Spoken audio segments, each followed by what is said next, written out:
گویا کہ درود اگر نہیں پڑھا جاتا تو دعا کی قبولیت میں رکاوٹ ہے۔ اکثر نماز پڑھتے ہوئے جب محمد الرسول اللہ صلی اللہ علیہ وسلم مثلا یہ آیت آ جاتی ہے تو جو مقتدی ہے وہ نماز کی حالت میں اسی ٹائم درود پڑھ دے گا؟ وہ الصلاۃ للرسول کے الفاظ بنائے ہوئے ہیں، حالانکہ الصلاۃ للرسول کا معنی تو ہوتا ہے کہ نماز واسطے رسول کے، جبکہ ہم کہہ یہ رہے ہوتے ہیں یعنی کہنا یہ چاہتے ہیں کہ درود واسطے رسول کے۔ اپنی طرف سے کوئی لفظ بندہ اپنی زبان میں یا اپنی طرف سے عربی میں کوئی لفظ درود السلام کے لیے بنا کے پڑھ سکتا ہے؟ مزید کون سے مقامات ہیں جہاں پہ لازم ٹھہرتا ہے درود پڑھنا؟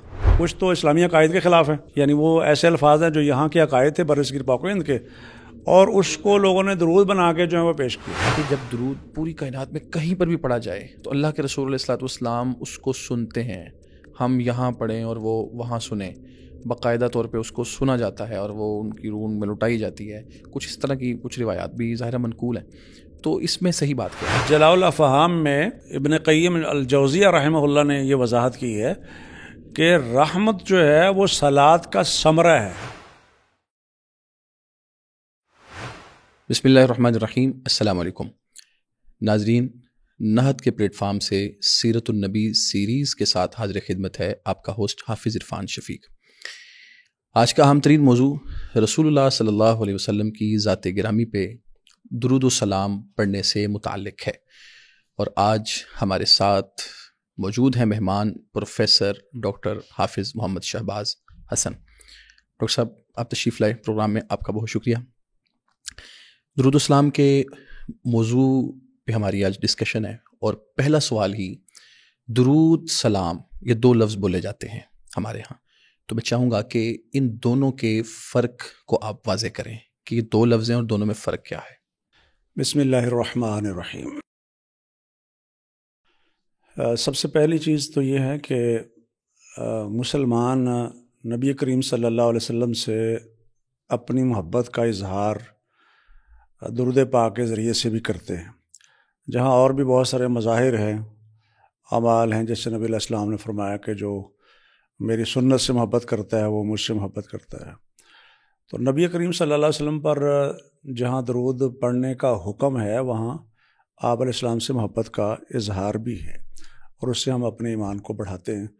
اس لیے کتاب و سنت میں کثرت کے ساتھ درود پڑھنے کا حکم دیا گیا ہے، اس کی اہمیت اور فضیلت کو بیان کیا گیا ہے۔ وہ لوگ جو نبی کریم صلی اللہ علیہ وسلم پر درود نہیں پڑھتے ہیں ان کی مذمت کی گئی ہے، اور ایسا جو نہیں کرتے ہیں، درود نہیں پڑھتے ہیں، ان کی مذمت کی گئی ہے، وعیدیں بیان کی گئی ہیں، اور انہیں کہا گیا ہے کہ وہ اللہ کی رحمت سے محروم ہیں۔ اس اہمیت کے ساتھ کہ چونکہ الفاظ دو طرح کے ہیں، جیسے کہ ابھی آپ نے فرمایا کہ ایک سلام کا لفظ ہے، ایک صلاۃ کا لفظ ہے، جی، یعنی عربی زبان کے اندر، اور صلی علی جب آتا ہے تو وہ درود کے معنی میں یا دعا کے معنی میں استعمال ہوتا ہے، اور صرف اگر صلی ہو تو اس کا معنی نماز ہوتا ہے۔ جیسے اس کے بعد عام طور پر لام آتا ہے، فصلی لربک وانحر، فصلی لربک وانحر، تو یہاں نماز کے معنی میں ہے۔ جب درود اور دعا کے معنی میں آئے گا تو وہ صلی علی کے معنی، جیسے اللہم صلی علی محمد، علی ہم بولتے ہیں۔ جی، قرآن مجید میں بھی آگے چل کے تھوڑا سا اور بھی ہم بات کریں گے۔ اس میں ہمارے برصغیر پاک و ہند میں بعض لوگوں نے چونکہ اردو زبان سے عربی بنائی ہوئی ہے، جی، تو اس لیے اس میں وہ گڑبڑ کر دیتے ہیں بعض دفعہ، جیسے وہ جنازے کی دعا کچھ لوگوں نے بنائی ہوئی ہے عربی زبان، جنازے کی نیت جو ہے وہ بنائی ہوئی ہے، تو الصلاۃ للرسول کے الفاظ بنائے ہوئے ہیں، حالانکہ الصلاۃ للرسول کا معنی تو ہوتا ہے کہ نماز واسطے رسول کے، جبکہ ہم کہہ یہ رہے ہوتے ہیں یعنی کہنا یہ چاہتے ہیں کہ درود واسطے رسول کے۔ تو اسی طریقے سے بہت سے الفاظ ایسے جو ہم خود بناتے ہیں، پہلے ہمارے ذہن میں اردو زبان کے الفاظ ہوتے ہیں، پھر ہم اس کی عربی بناتے ہیں تو کافی جگہوں پر گڑبڑ ہو جاتی ہے۔ تو اسی طرح یہ جو صلاۃ و سلام کے الفاظ ہیں، جب ہم صلاۃ اور سلام کا لفظ اکٹھا بول رہے ہیں تو پھر وہ صلاۃ سے مراد الصلاۃ علی الرسول ہی مراد ہوتا ہے، یعنی درود مراد ہوتا ہے۔ سلام کا لفظ جو ہے بلکہ اسی ترتیب کے ساتھ جب تشہد کے اندر حکم دیا گیا مسلمانوں کو نماز میں، السلام علیک ایھا النبی ورحمۃ اللہ وبرکاتہ، تو یہ سلام کے الفاظ نماز کے اندر مسلمان پڑھتے تھے۔ تو صحابہ کرام نے کہا کہ ہمیں یہ تو معلوم ہے کہ آپ پر کیسے سلام بھیجیں، یعنی وہ انہیں بتایا گیا ہے. تو اس کا مطلب یہ ہے کہ وہ بھی ہم اپنی مرضی سے نہیں کر رہے ہیں. جس کو مسنون سلام یا درود ہم کہتے ہیں تو الفاظ وہی مسنون ہو سکتے ہیں جو سنت سے ثابت ہیں، نبی علیہ الصلوۃ والسلام نے بتائے ہوئے ہیں. تو انہوں نے کہا کہ سلام کا تو ہمیں پتہ چل گیا ہے، یعنی ہم یہ پڑھتے ہیں جی، تو آپ پر اور آپ کے اہل بیت پر ہم درود کیسے بھیجیں؟ صلاۃ کا لفظ ہے. تو فرمایا قولوا اللہم صلی علی محمد وعلی آل محمد. وہ درود کے الفاظ مختلف سیکھے ہیں جو سکھائے گئے ہیں. تو اس کا مطلب یہ ہے کہ سلام اور ہے اور درود جو اور ہے، یعنی السلام اور ہے اور الصلاۃ جو ہے وہ اور، اس میں فرق ہے. سلام کا لفظ جو ہے وہ معروف ہے، سب لوگ سمجھتے ہیں. سلامتی کی دعا، سلامت رکھنا، محفوظ رکھنا، بچانا، حفاظت میں رکھنا، نقصان سے بچانا، یہ بیسیکلی سلامتی ہے. یا یہ کہ کسی چیز سے آپ کو خطرہ نہیں ہے. جب ہم ملتے ہیں اور السلام علیکم کہتے ہیں تو اس کا مطلب کیا ہوتا ہے؟ اس کا مطلب یہ ہے کہ میری طرف سے آپ کو کوئی ڈر نہیں، کوئی خطرہ نہیں ہے. اسی لیے جب آپ کسی ایسی جگہ پہ جاتے ہیں جہاں کوئی ایسا ڈاؤٹ یا کوئی ایسا خدشے یا خطرے والی بات ہو تو وہاں سلام کہنا چاہیے. کسی محفل سے آپ نکل رہے ہیں تو چوروں کی طرح ظاہر نہیں نکلیں گے، سلام کریں گے. تو اس کا مطلب یہ ہے کہ مجھ سے آپ کو ڈرنے کی ضرورت نہیں ہے. پھر آگے سے وعلیکم السلام کہنے والا جو ہے، یعنی میں آپ کے لیے سلامتی کی دعا دے رہا ہوں، سلامتی کے لیے دعا گو ہوں، لہٰذا مجھ سے آپ کو ڈرنے کی کوئی ضرورت نہیں ہے. تو حفاظت میں رکھنا. اور اسی وجہ سے یہ کہنے سے منع کیا گیا ہے کہ کوئی شخص یہ کہے کہ السلام علی اللہ، اللہ پر سلامتی ہو، یہ نہیں یعنی اللہ کو سلام کرنا جائز نہیں ہے، اس لیے کہ وہ تو خود السلام ہے. بالکل، هو اللہ الذی لا الہ الا هو الملک القدوس السلام، یعنی سلامتی دینے والا ہے. جب ہم کہتے ہیں السلام علیکم تو گویا کہ ہم کہتے ہیں کہ اللہ تعالیٰ آپ کا نگہبان ہو، محافظ ہو، آپ کو اپنی حفظ و امان میں رکھے اور آفات سے اور بلیات سے اور اس قسم کی ساری چیزوں سے آپ کو محفوظ رکھے، یعنی سلامتی کے اندر رکھے. تو سلامتی کے تو یہ مفہوم ہے. اسی لیے نبی علیہ الصلوۃ والسلام سے اللہ تعالیٰ نے فرمایا کہ جب ایمان والے آپ کے پاس آتے ہیں فقل سلام علیکم، تو اے نبی آپ ان سے کہیں کہ تم پر سلامتی ہو، یہ دعا کرنا. بلکہ اسی طرح قرآن مجید میں جو معروف ہے، ہمارے علماء بھی عام طور پر خطبے اور وعظ کے آخر میں کہتے ہیں سبحان ربک رب العزت عما یصفون وسلام علی المرسلین والحمد للہ رب العالمین. یہ سلام علی المرسلین تمام رسولوں پر سلام کہتے ہیں، یعنی اس میں سلام کے الفاظ ہیں. الگ الگ بھی ذکر کیے گئے، جیسے سلام علی نوح، سلام علی ابراہیم، سلام علی الیاسین، بالکل، سلام علی موسیٰ و ہارون، اور اس طریقے سے الفاظ. تو سلام حفاظت کی دعا، جی یعنی حفاظت کی دعا. حضرت یحییٰ علیہ السلام کے بارے میں ہے سلام علیہ یوم ولد و یوم یموت و یوم یبعث حیا. اسی طرح حضرت عیسیٰ علیہ السلام نے کہا تھا والسلام علیہ، یعنی مجھ پر سلام ہو، یوم ولدت و یوم اموت و یوم ابعث حیا، یعنی جس دن میں پیدا ہوا ہوں، اس دن جس دن مجھے موت آئے گی، ظاہر قرب قیامت، جی، اور جس عیسیٰ علیہ السلام کی وفات ہوگی آسمانوں سے نزول کے بعد، ویوم یبعث حیا، اور اس دن بھی میرے اوپر سلامتی ہو جس دن یوم ابعث حیا، جس دن مجھے دوبارہ اٹھایا جائے گا. تو کہنے کا مطلب یہ ہے کہ یہ جہاں اجمالی طور پر یا عمومی طور پر ذکر ہے رسولوں کا، اسی طریقے سے ناموں کے ساتھ بھی ذکر کیا گیا. بلکہ اس سلام کو اتنا عام کیا گیا کہ الحمدللہ الذی ہدانا لہذا، یہ اس طریقے سے ہم آغاز کرتے ہیں، یا یعنی الحمدللہ وسلام علی عبادہ الذین اصطفیٰ. اب اس میں صرف خاص نہیں ہے کہ رسولوں پر ہی سلام کہنا ہے، یعنی جتنے بھی اللہ کے برگزیدہ بندے ہیں ان سب پر اللہ کی طرف سے سلامتی ہو، یعنی اللہ تعالیٰ انہیں اپنی حفظ و امان میں رکھے. جہاں تک تعلق ہے الصلاۃ کا، جس ہم درود تو کہتے ہیں، صلاۃ کا فارسی میں ترجمہ تو ہم درود کرتے ہیں، اور اکثر جو مترجمین ہیں انہوں نے اس کا ترجمہ رحمت کی دعا کیا ہے. ٹھیک، یعنی اپنی رحمتیں نازل کرنا، یہ ترجمہ آپ دیکھیں گے حدیث کی کتابوں میں بھی، قرآن مجید کے اندر بھی جو صلاۃ سے متعلق مشہور آیت کریمہ ہے سورۃ الاحزاب کی، اس کے ترجمے میں بھی اس طریقے سے الفاظ ملتے ہیں. صحیح. البتہ جلاء الافہام میں ابن قیم الجوزیہ رحمہ اللہ نے یہ وضاحت کی ہے کہ رحمت جو ہے وہ صلاۃ کا ثمرہ ہے، نتیجہ ہے، یعنی مقصود یا ایک حصہ ہے اس کا. اچھا. اور جب صلاۃ اور رحمت کے الفاظ اکٹھے آ رہے ہوں تو پھر تو وہاں فرق کیا جائے گا نا. یعنی گویا کہ جب صلات کا ترجمہ آپ رحمت سے کرتے ہیں تو ایک معنی ادا کر رہے ہوتے ہیں، یا آپ یہ کہہ رہے ہوتے ہیں کہ اس کا نتیجہ یہ ہوگا کہ اللہ کی رحمتیں نازل ہوں گی، اور اس کے الٹ جو ہے وہ اللہ کی لعنتیں ہیں۔ اسی لیے حافظ ابن قیم الجوزیہ رحمہ اللہ نے جو ان کی کتاب درود و سلام سے متعلق ہے، جس کا قاضی محمد سلمان منصور پوری رحمۃ اللہ علیہ نے ترجمہ بھی کیا ہے، تو اس کے اندر تفسیر انہوں نے ذکر کی ہے کہ اللہ تعالیٰ نے ان اللہ و ملائکتہ یصلون علی النبی یا ایھا الذین آمنوا صلوا علیہ وسلموا تسلیما۔ تو یہاں ذکر کیا اللہ تعالیٰ نے سلام کا، پہلے درود کا ہے پھر سلام کا ذکر ہے، اور اس کے بعد ذکر ہے کہ وہ لوگ جو اللہ اور اس کے رسول کو اذیت دیتے ہیں ان پر اللہ کی لعنت ہے۔ بالکل۔ تو اس کا مطلب یہ ہے کہ اس کو سلام کے یا صلات کے مقابلے میں اس کو استعمال کیا جا رہا ہے۔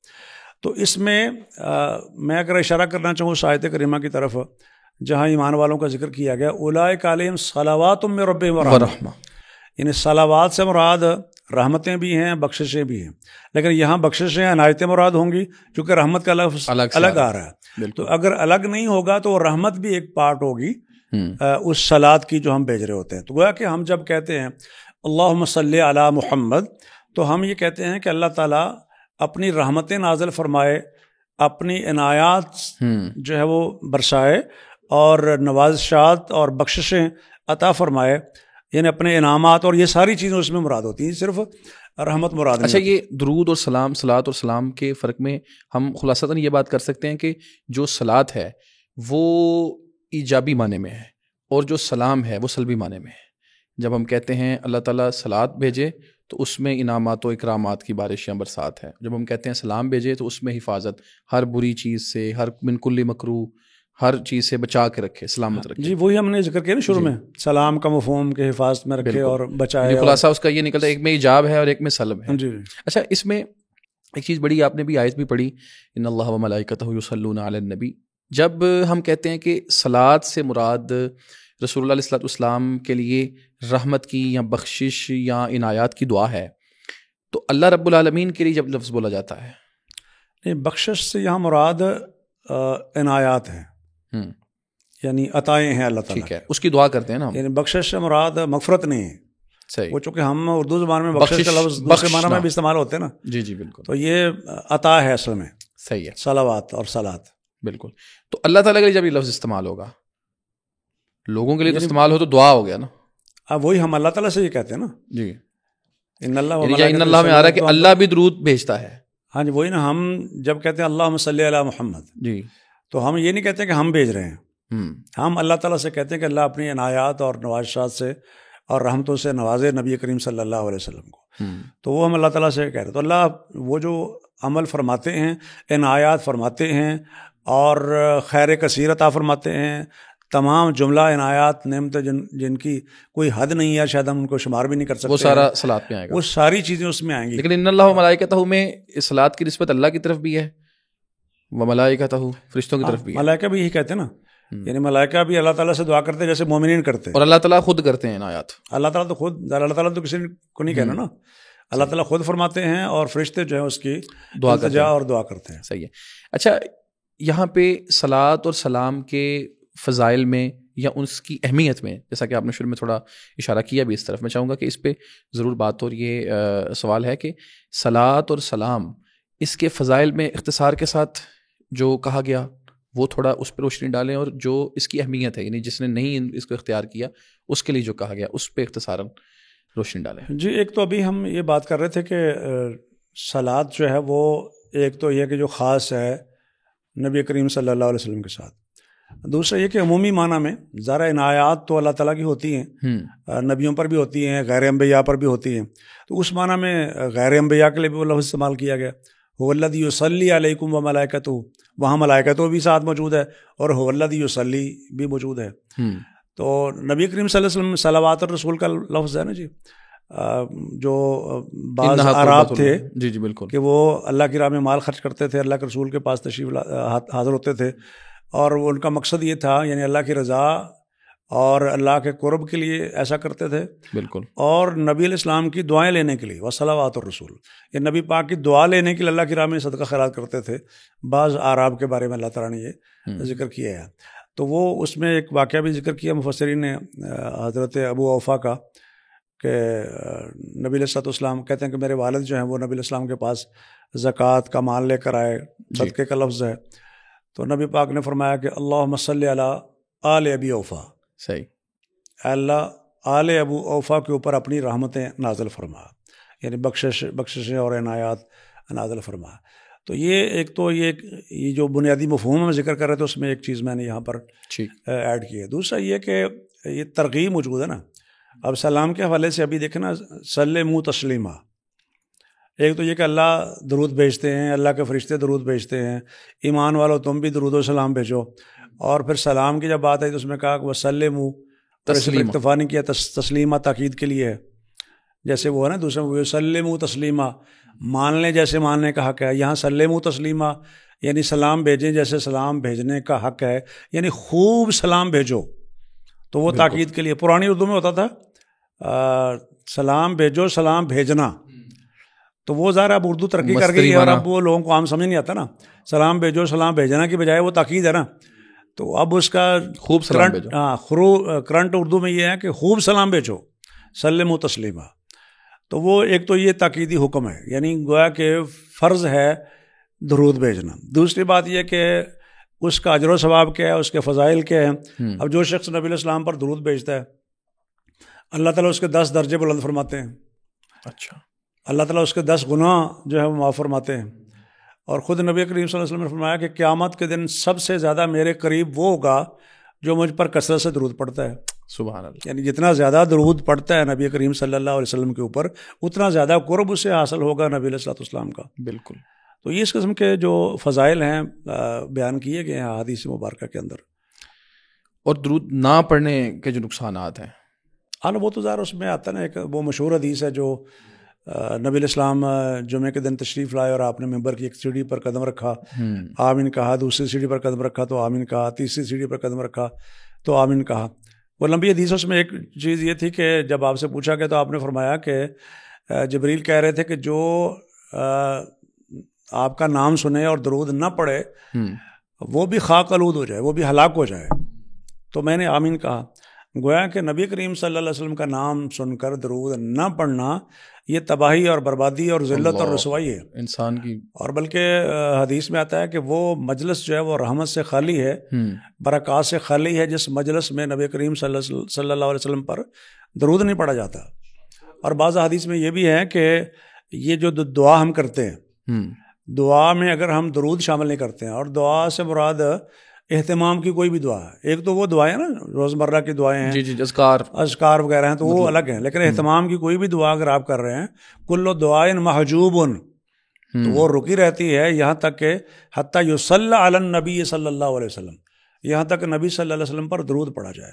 تو گویا کہ درود اگر نہیں پڑھا جاتا تو دعا کی قبولیت میں رکاوٹ ہے، تو یہ بہت بڑی محرومی ہے اگر کوئی شخص اچھا مجلس کوئی بھی ہو اس میں ایک دفعہ درود لازم ہے، یعنی اس جو حدیث ابھی آپ نے پڑھی کہ برکت سے خالی ہے وہ مجلس۔ اگر کوئی شخص کسی مجلس میں درود نہیں پڑھ رہا تو اس کا مطلب یہ ہے کہ اس کی مجلس برکت سے خالی ہے اور اس پر وعید ہے، یعنی اس کے لیے گویا کہ لازمی حکم ہے کہ کسی بھی مجلس میں کسی بھی نشست کوئی ہوئی ہے تو اس میں درود شامل کرنا چاہیے اور لازمی شامل کرنا چاہیے۔ بالکل، البتہ اس میں یہ سوال علماء کرتے ہیں کہ اگر ایک بار پڑھ لی ہے تو کیا دوبارہ اس کو وہ پڑھے یا نہ پڑھے؟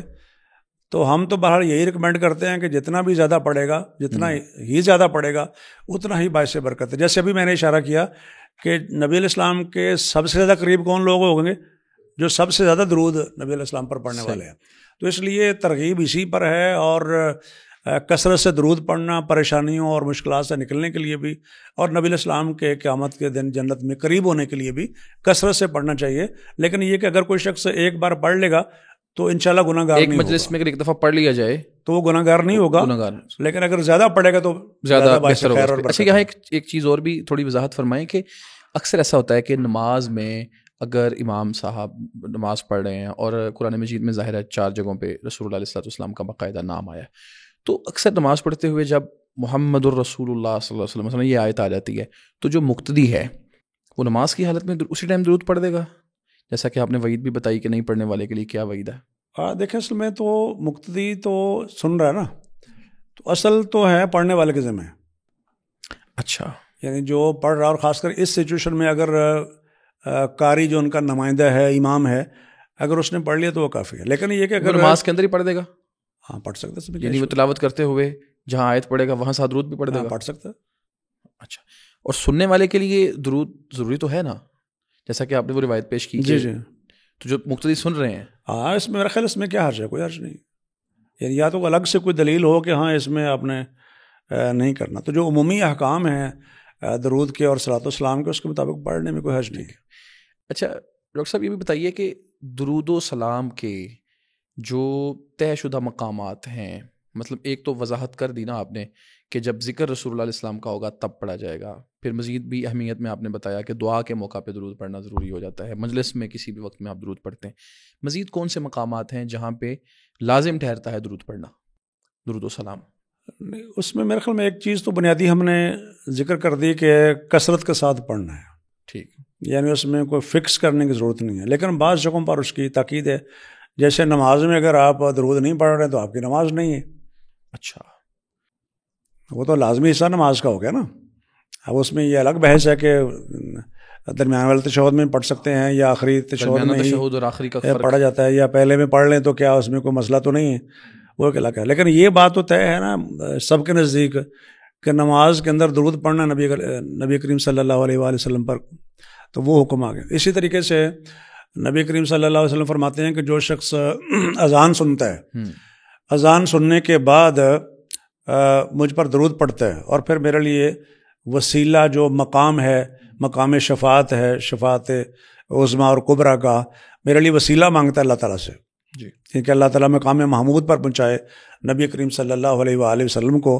تو وہ وسیلہ جو میرے لیے مانگتا ہے تو اس کے لیے حلت لہو شفاعتی، اس کے لیے میری شفاعت جو ہے وہ لازم ہو جاتی ہے. تو اس کا مطلب یہ کہ وہاں پر ترغیب، اگرچہ الگ سے کوئی آپ کہہ سکتے ہیں کہ فرض و واجب یا تقییدی حکم نہیں ہے، لیکن ترغیب ضرور موجود ہے. اور یعنی جو اذان کی دعا ہے وہ دعا پڑھنے سے پہلے درود جو ہے وہ پڑھنا ہے. بالکل. یہاں سے نبی علیہ السلام نے ایک وقت جو ہے مقرر کر دیا، یعنی آپ نے اذان دینی ہے، اذان کے بعد آپ نے درود پڑھنا ہے، اور درود کے بعد آپ نے دعا پڑھنی ہے، جس میں وہ وسیلے کی بات کی گئی ہے، یعنی اللہ سے مقام محمود، جی، آت محمد الوسیلہ تھا، آت محمد الوسیلہ یعنی دعا کا حصہ ہے، ظاہر ہے. تو یہ مانگے گا تو اس کے لیے میری شفاعت جو لازم ہو جائے گی. تو یہ نبی علیہ السلام نے یہ تاکید بیان فرما دی. یعنی اس قسم کے جو مواقع ہیں وہاں تو اسی یعنی عبادات کے درمیان میں یا کسی عمل کے درمیان میں اگر کوئی چیز آئی ہے تو وہ منسوس ہونی چاہیے. بالکل. یعنی اس کی دلیل ہونی چاہیے الگ سے. یعنی آپ علیہ السلام یہ بھی تو فرما سکتے تھے نا کہ آدھی اذان پڑھنے کے بعد، آدھی اذان پڑھنے کے بعد جو درمیان میں درود پڑھو یا یہ کلمات فرما سکتے تھے نا. بالکل. لیکن آپ نے نہیں فرمایا. تو وہ ضرورت بھی تھی بیان کرنے کی، اس کے باوجود آپ نے بیان نہیں کیا. تو اس کا مطلب یہ ہے کہ جو بتایا گیا اسی کے مطابق پڑھنا. باقی جہاں پر اوپن ہے وہ اوپن ہے. صحیح ہے. باقی مطلب یہ کہ اذان کے بعد ہے درود پڑھنا. اسی طریقے سے بعض جو مسجد میں داخل ہونے کی دعا ملتی ہے سنن ابی داؤد وغیرہ میں، اس میں بھی جو ہے وہ صلاۃ والسلام کے الفاظ ہیں، یعنی درود و سلام پڑھنا ہے. وہ ایک موقع ہے. جمعے والے دن جو ہے درود پڑھنے کی ترغیب دی گئی ہے. اسی طریقے سے نماز جنازہ کے اندر جو ہے وہ درود پڑھا جاتا ہے. تو نماز میں تو ظاہر وہ پڑھا جاتا ہے، وہ نفل ہو یا فرض ہو، اس میں تشہد میں ظاہر درود پڑھنا ہے. تو مختلف مواقع ہیں جس میں ترغیب دلائی گئی. البتہ بعض حدیث ایسی بھی ہیں جو مستند نہیں ہیں، جس میں بعض ایسے مواقع کا ذکر وغیرہ کیا گیا ہے. تو میرے خیال میں ان کا تذکرہ کرنے کی ضرورت نہیں ہے. جو چیزیں ثابت ہیں ان کے میں سے بعض کا ذکر ہم نے کر دیا. ٹھیک. ڈاکٹر صاحب یہ بتائیے گا کہ صلاۃ والسلام کے مسنون الفاظ یا منصوص الفاظ جو اللہ کے رسول اسلام سے ثابت ہیں، اس کی ایک لمبی فہرست بھی ہے. ایک تو تھوڑی اس کی وضاحت کریں اختصاراً کہ وہ کیا ہیں، اور اسی کے ساتھ یہ سوال بھی اٹیچ ہے کہ کیا ان الفاظ سے ہٹ کے اپنی طرف سے کوئی لفظ بندہ اپنی زبان میں یا اپنی طرف سے عربی میں کوئی لفظ درود السلام کے لیے بنا کے پڑھ سکتا ہے؟ یہ درست رہے گا؟ دیکھیں جی، بنیادی چیز تو یہ ہے کہ یہ درود کے الفاظ جو نبی علیہ السلام نے سکھایا نا، انہی پر اکتفا کرنا چاہیے. اچھا. ابھی میں نے ایک حدیث کا تذکرہ کیا جو صحیح بخاری کی یا دیگر حدیث کی کتابوں کے اندر بھی موجود ہے کہ ہمیں یہ تو پتہ چل گیا ہے کہ سلام پڑھنا ہے، درود ہم کیسے پڑھیں؟ یعنی یہ بھی تو سوال ہو سکتا تھا نا کہ ہاں ٹھیک ہے ہم کوئی الفاظ بنا لیتے ہیں، خود ہی پڑھ لیتے تو پڑھ لیں گے. تو وہ صحابہ کرام تو نبی کریم صلی اللہ علیہ وسلم سے پوچھ رہے ہیں نا. تو نبی کریم صلی اللہ علیہ وسلم نے جو الفاظ بتائے ہیں وہ پڑھنے چاہیے. البتہ یہ کہ دعائیہ جملے کے طور پر اگر کوئی الفاظ بول لیتا ہے، یعنی اس کو مسنون درود نہیں کہہ رہا، لیکن ویسے دعائیہ جملہ جیسے ہم کسی کو دعا دیتے ہوئے کوئی الفاظ بول لیتے ہیں اور وہ خلاف شرع اگر نہیں ہے تو اس کی بہر کیف گنجائش جو وہ ہونی چاہیے. اور اس کی دلیل جو ہے حضرت عبداللہ بن عمر رضی اللہ تعالیٰ عنہ کا عمل بھی ہے، یا بعض دیگر صحابہ سے بھی منقول ہے کہ وہ جب نبی کریم صلی اللہ علیہ وسلم کی قبر مبارک کے پاس آتے تو وہ السلام علیکہ یا رسول اللہ کہتے تھے. اچھا. السلام علیکہ یا رسول اللہ، السلام علیکہ یا ابا بکر، السلام علیکہ یا ابا طاہ. یعنی جو کہتے تھے عمر ان کے والد ہیں تو یا ابا طاہ کے الفاظ کہتے ہیں. علماء کہتے ہیں کہ اگر کوئی اور کہہ رہا ہے تو یا عمر کہہ لے یا ابا حفص کہہ لے کنیت سے یا نام کے ساتھ، تو چونکہ وہ ساتھ صاحبین موجود ہیں تو وہ ان کو سلام کہہ لے، یعنی وہاں جب موجود ہے تو وہ ان الفاظ کے ساتھ سلام کہہ لے. تو اس میں کوئی ایسا مسئلہ نہیں ہے. حالانکہ یہ الفاظ نبی کریم صلی اللہ علیہ وسلم تو نہیں سکھائے نا. بالکل. تو وہ جو الفاظ صحابہ کرام سے منقول ہیں، اس کا مطلب یہ کہ اتنی گنجائش موجود ہے اور اس حد تک ان کو کیا جا سکتا. اور ان کو ہم جو صلاۃ والسلام کی باقاعدہ ایک ٹرم ہے اس میں شامل کرنے کی بجائے صرف دعائیہ کلمات کے حد تک رکھیں گے. دعائیہ کلمات کے طور پر ہے، اور وہ کوئی باقاعدہ کوئی پیرلل کوئی چیز نہیں ہے یا کوئی موازنے یا مقابلے کی چیز نہیں ہے. وہ جس اپنی زبان میں سلامتی کے کلمات ہیں. اچھا، درود والسلام کے جو الفاظ مسنون ہیں ان میں جو مطلب بڑے بڑے الفاظ ہیں، جس طرح صلی اللہ علیہ وسلم ہمارے یہاں پڑھا جاتا ہے، اللہم صلی وسلم علی نبینا محمد، یا اس طرح کے جو الفاظ ہیں وہ کیا ہیں جو زیادہ تر استعمال ہوئے ہیں؟ دیکھیں، ایک تو وہی درود کے الفاظ ہیں جو معروف ہیں. اس سلسلے میں نے ایک کتاب بھی مرتب کی ہوئی تھی، میں نے ابھی بلکہ لے کے بھی آیا تھا جب آپ نے مجھے یہ موضوع بتایا، درود السلام کی برسات کے نام سے. تو اس میں نے چونکہ ظاہر کوئی شخص جب کوئی چیز لکھتا ہے، کتاب لکھ رہا ہے یا کوئی مضمون یا آرٹیکل لکھ رہا ہے، تو ظاہر اس کی وہ تحقیق تو کرتا ہے، چیزیں پڑھتا ہے. بالکل. تو اس سلسلے میں نے کافی ساری چیزیں الحمدللہ پڑھی ہیں. یعنی یہ ہدیہ برائے محسن کائنات صلی اللہ علیہ وآلہ وسلم، درود السلام کی برسات. تو اس میں درود کی اہمیت و فضیلت اور جو ثابت الفاظ ہیں وہ، اور ان کے جو معارف ہیں، نقطے ہیں درود کے اندر، وہ اس میں بیان کیے. تو میں نے اس کتاب کے اندر جو صحیح اسناد کے ساتھ ثابت ہے درود، صحیح، وہ ویسے تو میرا اندازہ ہے کہ 40 کے قریب ہے. اچھا. یعنی ویسے تو بہت سے درود اور بھی ہیں جو ضعیف روایات سے، جیسے آپ نے بھی پوچھا تھا کہ الفاظ بنا سکتے ہیں کہ، تو کچھ لوگوں نے بنائے ہوئے بھی ہیں، اور کچھ ضعیف اور موضوع روایات کے اندر بھی الفاظ موجود ہیں. لیکن میرا اہتمام یہ تھا کہ جو صحیح اور مستند حدیث کی کتابیں ہیں اور صحیح سند کے ساتھ جو درود کے الفاظ موجود ہیں تو وہ ذکر کیا جائیں. تو میں نے 28 ایسے درود ہیں جن کا انتخاب اس کتاب کے اندر کیا. 28 طرح کے الفاظ، مطلب 28 طرح کے الفاظ ہیں. ایک تو وہ مشہور ہیں جو عام ہم نماز کے درود ابراہیمی، جس کو عام طور پر لوگ درود ابراہیمی بھی کہہ لیتے ہیں. اسی طرح اس میں جو دوسری بار آتے ہیں نا، اللہم بارک، تو جو دوسرے وہ کلمات بھی ہیں کہ اللہم نہیں ہے، لیکن باقی سارا درود اسی طریقے سے ہے. اور اسی طریقے سے الفاظ ہیں ایک اور، یعنی کما صلی تعالیٰ ابراہیم والا آل ابراہیم کی بجائے، اور کما بارک تعالیٰ ابراہیم والا آل ابراہیم کی بجائے کما صلی تعالیٰ آل ابراہیم. یعنی ابراہیم یہ نام ہے، نامی اس میں گرامی جو 2 بار نہیں ہے. تو یہ بھی ایک درود ہے. اس طرح وہ 3 قسم کے الفاظ ہو گئے. نمبر 4 پہ اللہم کے ساتھ بھی، یعنی یہی درود جو ہے منقول ہے. یہی کا مطلب یہ ہے کہ جس میں ایک ہی بار ابراہیم علیہ السلام کا ذکر ہوا ہے. اللہم صلی. یہ راویوں کا اختلاف ہے بیان کرنے میں، یا رسول اللہ سے یہ مختلف طرح سے ثابت ہے؟ الفاظ منقول ہیں وہی ہے نا. تو بیسک تھیم تو ان الفاظ کا وہی ہے، صلاۃ والسلام، وہی ہے. لیکن اس کا یہ مطلب یہ ہے کہ چونکہ مسنون الفاظ ہیں نا، تو اگر ایک صحابی بیان کر رہا ہے تو اس کا مطلب یہ ہے کہ وہ نبی علیہ السلام سے ہی نقل کر رہا ہے. اور ایسی عام طور پر جو دعائیں یا درود ہوتے ہیں اس میں وہ زیادہ تر الفاظ کا، یعنی روایت بالمعنی کم ہوتی ہے یا بہت کم امکان ہوتا ہے اس کا. بالکل ٹھیک ہے. تو اس لیے غالب امکان یہی کہ نبی علیہ السلام نے اس طریقے سے بھی سکھایا ہے، ان الفاظ کے ساتھ بھی سکھایا ہے اور ان الفاظ کے ساتھ بھی سکھایا ہے. اچھا، آپ کے پاس جو 28 طرح کے الفاظ ہیں، ان میں سے جو چھوٹے درود ہیں، مطلب درود ابراہیمی وغیرہ کے علاوہ، اگر آپ وہ پڑھ دیں تو سننے والوں کے لیے، دیکھنے والوں کے لیے آسانی ہو جائے گی. ہاں، جو آخر پر تو میں نے یہ ذکر کیا ہے جو صحیح مسلم کے اندر ہے، محمد صلی اللہ علیہ وسلم. ٹھیک ہے، یہ ثابت ہے یہ صحیح مسلم جو یہاں پڑھا جاتا ہے. بالکل صحیح مسلم کا حدیث نمبر 162 ہے. ٹھیک. تو صلی اللہ علیہ وسلم بھی ہے. اچھا، وہ جو درود آپ چونکہ چھوٹے کی قید لگا رہے ہیں یہاں پر، جو کہ وہ مختصر ٹائم ہمارے الفاظ، پاس محدود ہوتا جی ہے، بالکل. تو اس میں ایک یہ درود بھی ہے، اللہم صلی علی محمد النبی الامی، اچھا، الامی تک، امی اللہم تک. صلی اور علی یہ فضل الصلاۃ علی النبی شیخ محمد اسماعیل کی ہے، النبی الامی. یہ درود ہے، یعنی جو مختصر ترین درود ہے ان میں سے ایک یہ ہے. اچھا یہاں اس میں دیکھیے کہ اس میں آل کے بغیر درود ہے یہ، بالکل. یعنی آل کا ذکر تو ضمناً ہے نا، آل کو بھی شامل کرنا چاہیے، لیکن یہ درست نہیں ہے کہ کہنا کہ اگر آل کو شامل نہیں کیا گیا تو درود ہی نہیں ہے. بالکل، میں اس طرف آ رہا تھا کہ رسول اللہ علیہ الصلوۃ والسلام پہ درود کی بات تو قرآن مجید میں آ رہی ہے نا، صلو علیہ وسلم تسلیما، یہ قرآن مجید میں. اچھا اسی میں دیکھ لیں، یہ جو آپ کی جو بات کر رہے ہیں نا، جی، کہ یہ جو الفاظ ہے اس میں آل کا ذکر نہیں ہے، لیکن جو دوسری روایت ہے سنن ابی داؤد کی، اس میں یہ کہ اللہم صلی علی محمد النبی الامی و علی آل محمد، یہاں تک درود ہے، اور یہ سنن ابی داؤد کے اندر حدیث کی معتبر کتاب کے اندر موجود ہے. ٹھیک. تو اس کا مطلب یہ آل کے ساتھ بھی موجود ہے اور آل کے بغیر بھی درود موجود ہے. تو اس میں ایسی کوئی سختی کرنا یہ روا نہیں ہے، آپ پر بھی درود بھیجنا چاہیے اور آپ کے آل کے اوپر بھی. اچھا، بعض لوگوں کا یہ کہنا ہے کہ رسول اللہ علیہ الصلوۃ والسلام پہ جب آپ درود پڑھتے ہیں تو اس وقت آل پر بھی لازماً پڑھیں، یعنی ابھی ایک کرائٹیریا بنا دیا گیا ہے آل رسول یا اہل بیت کے ساتھ. دیکھیں، آل پہ درود تو پڑھنا چاہیے بالکل، لیکن کیا اسی طرح جس اہمیت کے ساتھ رسول اللہ پہ درود پڑھنا فرض ہے، آل پر بھی اسی طرح پڑھنا فرض ہے؟ نہیں، وہ اگر اس طریقے سے ہوتا تو پھر ہر درود میں اس کا ذکر ہوتا نا. ہاں، اس لیے میں ذکر کر رہا ہوں کہ درود اس طریقے سے بھی ٹھیک ہے اور اس طرح بھی ٹھیک ہے، یعنی آل کے ذکر کے ساتھ بھی درود صحیح ہے، مسنون ہے، اور آل کے ذکر کے بغیر بھی درود جو ہے مسنون ہے. بلکہ بعض تو درود وہ بھی ہیں جن میں ازواج ہی و ذریات ہی کے الفاظ ہیں، ازواج ہی و ذریات ہی الفاظ ہیں، ازواج کا ذکر بھی ہے، ذریت کا ذکر بھی ہے. بالکل.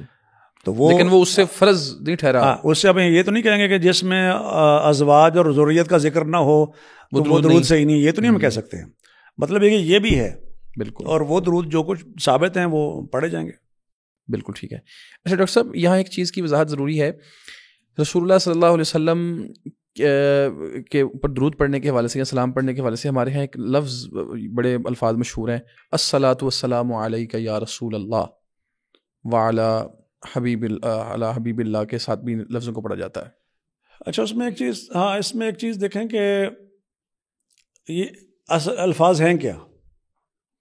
آپ کو ایک محلے میں اور الفاظ ملیں گے، دوسرے محلے میں اور الفاظ ملیں گے، ایک طرف سے اور الفاظ کی آواز آ رہی ہوگی، دوسری طرف سے اور آواز آ رہی ہے. جی، ایک ملک میں اور آواز آ رہی ہوگی، دوسرے ملک میں اور الفاظ کے ساتھ، اور اس میں وقت کے ساتھ ساتھ چیزیں وہ لوگ ایڈ بھی کرتے جاتے ہیں. اور بعض ایسے ہیں کہ وہ الفاظ بھی بالکل عربی کے مطابق صحیح بھی نہیں ہوتے ہیں. بالکل. تو وہ تو ہم نے یہ جو الفاظ ہے اسپیسیفکلی یہ الصلاۃ والسلام علیک یا رسول اللہ، نہیں، الگ سے مسنون درود کے طور پر یا سلام کے طور پر ثابت نہیں ہے. ٹھیک ہے، لیکن جیسے پہلے بات ہو رہی تھی کہ دعائیہ طور پہ اس کو پڑھا جا سکتا ہے. مطلب دعائیہ طور پر جیسے ابھی ہم موقع ہے تو اس میں وہ پڑھ لیں، کوئی حرج نہیں ہے. اور عبداللہ بن عمر کا ذکر کیا نا، السلام علیکم، کیونکہ وہ مخاطب کے سیکھے نا، تو قبر مبارک پر، روضہ مبارک پر گئے ہیں تو انہوں نے یہ کلمات کہے ہیں. اچھا، بعض لوگ یہاں یہ بات کہتے ہیں کہ علیہ کا یا رسول اللہ کہنا نہیں درست، یہ علی کا جو لفظ ہے یا کا لفظ جو ہے یہ حاضر موجود کے لیے بولا جاتا ہے. نہیں، اصل چیز یہ ہے کہ اگر وہ الفاظ حدیث کے اندر ثابت ہیں، پہلی چیز تو یہ ہے، اگر وہ الفاظ اسی یا کے ساتھ ہی نقل ہوئے ہیں تو یا کے ساتھ پڑھے جائیں گے کہ اس میں کیا ہے، السلام علیکم ایھا النبی. جی، ایھا تو آ گیا نا، یا اس میں مخاطب کیا گیا نا. جی، تو وہ الفاظ چونکہ منقول ہی ایسے ہیں، اب ہم وہاں پر السلام علی النبی تو نہیں کہیں گے نا، اگرچہ بعض کا یہ موقف تھا بھی، لیکن ہمارا موقف یہی ہے کہ جو الفاظ منقول ہیں وہ ہم حکایتاً پڑھ رہے ہوتے ہیں. حکایتاً کا مطلب ہوتا ہے کہ جیسے نقل ہوئے ویسے ہم پڑھ رہے ہوتے ہیں. صحیح. آپ قل یا ایھا الکافرون پڑھتے ہیں نا، تو مطلب یا ایھا الکافرون نہیں رہتا، وہ اسی طرح رہتا ہے، چونکہ نقل ایسے ہوئے ہیں تو ویسے ہم نے پڑھنا ہے. وہ ان کا پڑھنا بھی عبادت شمار ہوگا، اسی طریقے سے پڑھیں گے، اس میں کوئی ایسا مسئلہ نہیں. ہاں، اس کے ساتھ اگر کسی کا کوئی عقیدہ انوال ہو کہ کس طریقے سے کوئی ہستی جو ہے وہ سن رہی ہے، ہم مخاطب کریں گے تو وہ ایک الگ چیز ہے. تو اصل اس میں مسئلہ کوئی نہیں ہے. ٹھیک، یعنی بنیادی الفاظ میں مسئلہ نہیں ہے، لیکن اگر وہ غلط عقیدہ جڑا ہوا ہے تو پھر اس پہ جیسے الفاظ منقول ہوئے ہیں کتاب و سنت کے اندر، ویسے الفاظ حکایتاً جیسے منقول ہوئے ہیں ویسے پڑھے جائیں گے، کوئی حرج نہیں. ٹھیک. اچھا، اگلا سوال یہ ہے کہ رسول اللہ صلی اللہ علیہ وسلم اس دنیا سے چلے گئے. بعض لوگ یہ کہتے ہیں کہ جب درود پوری کائنات میں کہیں پر بھی پڑھا جائے تو اللہ کے رسول علیہ الصلوۃ والسلام اس کو سنتے ہیں، ہم یہاں پڑھیں اور وہ وہاں سنیں، باقاعدہ طور پہ اس کو سنا جاتا ہے اور وہ ان کی روح میں لٹائی جاتی ہے. کچھ اس طرح کی کچھ روایات بھی ظاہر منقول ہیں. تو اس میں صحیح بات کیا ہے؟ پہلی بات تو یہ ہے کہ نبی علیہ السلام نے فرمایا، اور وہ صحیح حدیث ہے، کہ اللہ کے فرشتے جو ہیں زمین کے اوپر موجود ہوتے ہیں، سیاحین کا لفظ ہے، یعنی پھر رہے ہوتے ہیں، اور میری امت کا سلام مجھے پہنچاتے ہیں. تو اس کا مطلب سلام آپ کو پہنچایا جاتا ہے. بعض روایت میں یہ ہے کہ جب مجھ پر سلام بھیجا جاتا ہے تو میری روح لوٹائی جاتی ہے. اب اس کی کیفیت کیا ہے وہ تو ہم نہیں جانتے ہیں، وہ اللہ تعالیٰ بہتر جانتے ہیں. اس سے کچھ لوگ جو ہیں وہ خام خواہ ایک دوسرا عقیدہ جو ہے وہ لے آتے ہیں، جو کہ رسول اللہ زندہ ہیں، ہماری بات سن رہے ہیں. اصل مسئلہ تو یہ نا کہ روح لوٹانے کا مطلب کیا ہے، یعنی روح لوٹائی جاتی ہے نا. لوٹائے جانے سے لوگ یہی سمجھتے ہیں کہ زندگی مل جاتی ہے دنیا میں. نہیں، وہ یہ سمجھتے ہیں کہ درود تو ہر ٹائم پڑھا جا رہا ہے نا. ہاں، ہر ٹائم پڑھا جا رہا ہے، کوئی لمحہ، کوئی ایک سیکنڈ بھی خالی نہیں ہے. جی. لیکن ہم کہتے ہیں کہ اگر وہ مطلب لے لیں، چونکہ آخرت کا معاملہ ہے نا، برزخ کا معاملہ ہے، اس کی کیفیت ہم نہیں جانتے ہیں. جب اللہ کے رسول نے فرمایا کہ میری روح لوٹائی جاتی ہے تو لوٹائی جاتی ہے. جب لوٹائی جاتے کو مان لیں آپ، تو پھر وہ مسئلہ یا وہ عقیدہ ثابت نہیں ہوگا جو لوگ ثابت کرنا چاہتے ہیں. تو اس لیے لوٹائی جاتی ہے درود کے لیے، پہنچانے کے لیے، ٹھیک ہے، ہمارا عقیدہ ہے. سنتے بھی ہیں، ظاہر ہے آپ کا درود پیش کیا جاتا تو آپ سنتے ہیں اس کو، ٹھیک ہے. لیکن وہ معاملات برزخ کے ہیں، ہمارا رشتہ ہے. قبر کے معاملات اس کو دنیا پہ قیاس نہیں کیا، وہ دنیا کا معاملہ ہے نہیں، دنیا کی زندگی نہیں ہے وہ. بالکل ٹھیک. اچھا، اس میں آخری ہم سوال کی طرف چلتے ہیں کہ ہمارے ہاں، ہمارے معاشرے میں کچھ درود معروف ہیں، ان کو پڑھا جاتا ہے، یعنی لوگ مسنون الفاظ کو چھوڑ کے ان پہ لگے ہوئے ہیں، باقاعدہ ان کی ایک تعداد متعین مقرر کی جاتی ہے، ان کی فضیلتیں بھی لوگوں نے گڑھی ہوئی ہیں. مثلا درود تنجینہ ہے، یا کوئی لکھی ہے، کوئی تاج ہے، نام بھی باقاعدہ رکھے گئے ہیں. تو کیا یہ الفاظ یا اس طرح کی جو چیزیں معروف ہیں ان کو پڑھنا درست ہے؟ دیکھیں، ایک تو بنیادی چیز میں نے یہاں ذکر کر دی کتاب کے ریفرنس سے نا، یعنی کتاب کے اندر جو صحیح درود ہیں، کتاب و سنت سے ثابت ہیں، میں نے یہ الفاظ باقاعدہ بولے ہیں کہ ان پر اکتفا کرنا چاہیے، یعنی وہی پڑھنی چاہیے. اور یہ جو آپ نے ذکر کیا کہ یہ اس قسم کے نام رکھے گئے ہیں، تو یہ نام حدیث کے اندر تو موجود نہیں ہے. الفاظ لوگوں نے اپنی طرف سے بنایا، اور وہ اکثر و بیشتر جو ہیں وہ کچھ تو اسلامی عقائد کے خلاف ہیں، یعنی وہ ایسے الفاظ ہیں جو یہاں کے عقائد تھے برصغیر پاک و ہند کے، اور اس کو لوگوں نے درود بنا کے جو ہے وہ پیش کیا. اور چونکہ ہم اجمی لوگ ہیں تو اجمیوں نے وہ درود بنایا ہے، تو اس میں وہ عربی زبان میں بھی بعض دفعہ بیش بار اس میں غلطی ہیں، جیسے کہ پہلے بھی میں نے تھوڑا سا اس حوالے سے اشارہ کیا تھا. تو وہ اغلاط بھی اپنی جگہ پر موجود ہیں، اور اس کی ایک دلیل یعنی اس کا مطلب یہ ہے کہ یہ نبی علیہ السلام سے ثابت نہیں ہے، کتاب و سنت میں یہ ہے نہیں ہے. اور دوسری بات یہ ہے کہ جو عقائد کے خلاف آتے ہیں تو وہ تو بالکل اس کی اجازت نہیں ہونی چاہیے. یعنی ایسی چیز، اگر کوئی ایسا درود ہے جس میں اللہ کے کسی نیک بندے کو یا کسی پیغمبر کو اللہ کا جز یا حصہ قرار دیا جائے، اللہ کا نور قرار دیا جا رہا ہے، تو وہ درود ثواب کے بجائے الٹا عذاب ہوگا. کہ آپ ایک اسلامی عقیدے کی نفی کر رہے ہیں، آپ شرک الفاظ بول رہے ہیں، یا ایسے الفاظ بول رہے ہیں جو نبی علیہ السلام کے شانی نہیں ہیں، خود آپ نے بنائے ہوئے ہیں. اب جو اللہ تعالیٰ کے نازل کردہ الفاظ ہیں، یا نبی علیہ السلام کے لیے جو اللہ تعالیٰ نے الفاظ بولے آپ کی شان اور عظمت کے لیے، اور ایک وہ جو خود آپ نے بنا لیے، تو اس میں کمی کوتاہی کا امکان ہوتا ہے. اس کا مطلب ہے کہ عافیت اسی بات میں ہے کہ جو الفاظ ثابت ہیں، جو نبی علیہ السلام سے ثابت ہے، صحابہ کرام سے منقول ہیں، صحیح حدیث سے ثابت ہیں، انہی الفاظ پہ اکتفا کرنا چاہیے، اور انہی کی کثرت کرنی چاہیے، اور انہی میں برکت ہے. بالکل صحیح ہے. تو ناظرین، رسول اللہ صلی اللہ علیہ وسلم سے محبت کا اظہار آپ پہ صلاۃ والسلام کی صورت میں کیا جا سکتا ہے. صلاۃ والسلام بھیجا جائے، صلاۃ سلام پڑھا جائے، کثرت کے ساتھ پڑھا جائے. اس کی اہمیت، اس کی فضیلت، اس کے مقامات اور اس سے متعلق بہت سارے مسائل کے بارے آج کے پروگرام کی وساطت سے آپ تک بہت ساری معلومات پہنچائی گئیں. آپ آخر تک ساتھ رہے، آپ کا شکریہ. ہمارے معزز مہمان ڈاکٹر صاحب کا شکریہ. بارک اللہ فیکم، والسلام علیکم ورحمۃ اللہ وبرکاتہ.